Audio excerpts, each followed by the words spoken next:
Candi Dermo adalah sebuah situs dari masa klasik Hindu-Buddha yang terletak di Dusun Santren, Desa Candi Negoro, Kecamatan Wonoayu, Kabupaten Sidoarjo, Provinsi Jawa Timur. Kali kita menelusuri sejarah di wilayah Sidoarjo, yaitu di situs Candi Dermo yang peninggalan era Kerajaan Majapahit. Dan di sini memang candinya kelihatan bagus dan memang pernah direnovasi oleh tim dari BPJB Trol Mojokerto, Jawa Timur. Yang jelas di sini ketika pembangunan ini pada era Majapahit itu kurang lebih tahun 1353 Masehi. Dan di sini menurut sejarah ceritanya yaitu masa Adipati Terung yang beliau sebagai adipati pada masa era Majapahit. Itu terus penelusuran sejarah yang ada di Candi Dermo ini dengan Nganjuk TV. Situs ini memiliki beberapa peninggalan purbakala seperti bangunan candi, serta beberapa benda seperti pahatan relief dan blok-blok batu. Berikut adalah hasil penelusuran Nganjuk TV tentang Candi Dermo yang masih tersisa.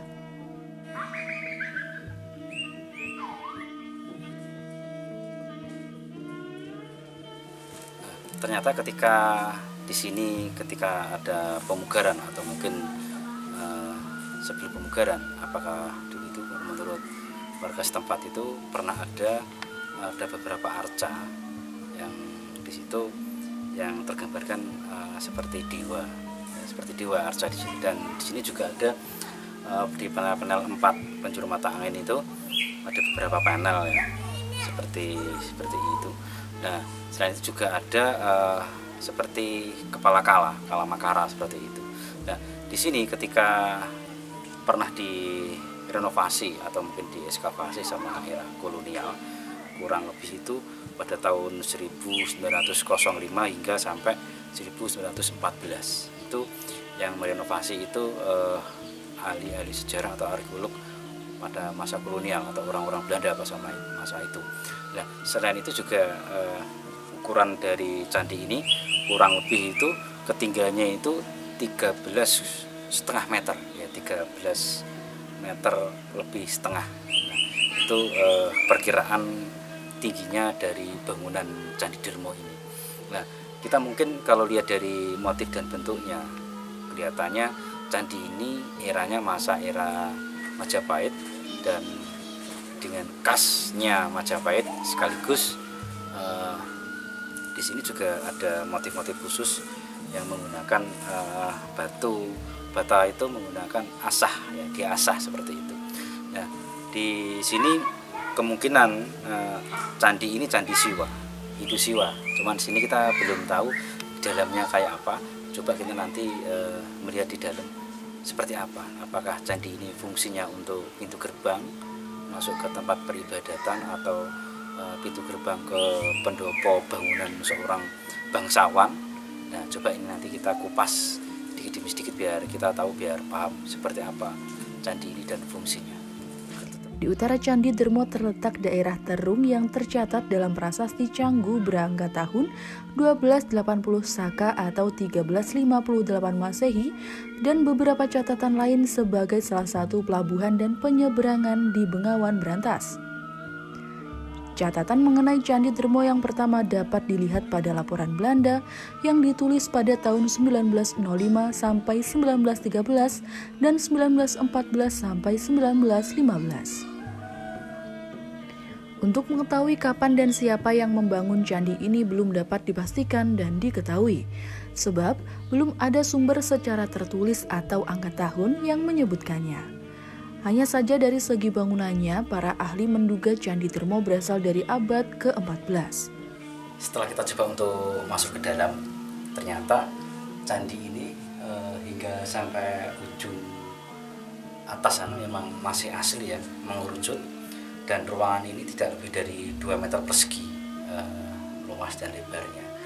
Dan ini batunya ini masih banyaknya asli ya, kanan kiri, tapi walaupun ada yang sudah renovasi dari era kolonial maupun sampai era modern zaman sekarang ini dilanjutkan oleh dari Dinas BPJB Trol Mojokerto ya. Nah, ternyata di sini kelihatannya tidak menggunakan spasi sama sekali, cuman gesekan antar batu bata dikasih air seperti itu. Nah, ternyata ada 2 pintu dari pintu arah depan belakang dan bentuknya juga sama dan cukup sempit ya, tidak ada 1 meter lebarnya, mungkin tingginya vertikalnya mungkin sekitar 1,5 meteran kurang lebih ya. Dan di sini secara nggak langsung di sini memang tempat peribadatan ya. Menurut informasi di sini juga dulu itu banyak sekali masyarakat Bali itu datang ke sini untuk mengadakan acara ritual keagamaan. Dan menurut warga Candi Negoro ini, jadi di sini itu dikenal dengan desa Candi Negoro. Dan itu dikenal dengan kata candi. Di sini ada bangunan candi. Akhirnya kata negara kemungkinan sebagai negara era Majapahitan. Jadi candinya negara, candinya milik kerajaan. Nah, di sini juga diterangkan sebagai candi untuk peribadatan orang Hindu pada masa itu. Dan hingga sampai sekarang juga masih dimanfaatkan masyarakat pemula agama Hindu. Dan di jalan itu juga dijadikan tempat untuk wisata sejarah, religi maupun wisata edukasi, bisa juga untuk wisata penelitian sejarah, untuk edukasinya seperti itu. Nah, di sini memang letaknya mungkin sempit ya di tengah perkampungan warga, namun di sini cukup bagus cara penanganan untuk mulai pembersihan maupun penataan tempat tanaman, taman juga cukup bagus. Sangat indah dan istimewa bagi saya, bagi masyarakat yang ingin belajar, ingin tahu sejarah yang ada di wilayah di Jawa Timur, khususnya di sekitaran Sidoarjo. Datangi dan nikmati belajar sejarah yang ada di Candi Dermo ini. Secara keseluruhan, Candi Dermo merupakan gapura yang berbentuk Garuda Paduraksa. Dalam ilmu arkeologi, Garuda Paduraksa adalah gapura yang bagian atasnya menjadi satu. Penyebab Candi Dermo disebut sebagai gapura adalah karena adanya gapura lain yang bentuk atasnya terpisah seolah-olah ditarik ke kanan dan ke kiri. Bentuk gapura yang atapnya terpisah seperti itu disebut Candi Benta atau Gapura Bela. Gapura ini serupa dengan Gapura Bajang Ratu bekas peninggalan Kerajaan Majapahit yang ada di Trowulan. Pintu masuknya mengarah pada poros barat dan timur dari bagian-bagian yang tersisa untuk diketahui bahwa dulunya gapura ini mempunyai pagar tembok atau sayap. Pada Desember 2020, Candi Dermo telah selesai dipugar. Seluruh bambu penyangga dilepas dari bangunan, kemudian diresmikan oleh Badan Pelestarian Cagar Budaya atau BPCB Jawa Timur dan bisa dibuka untuk kunjungan masyarakat umum. Dari Sidoarjo, Jawa Timur, Nganjuk TV melaporkan.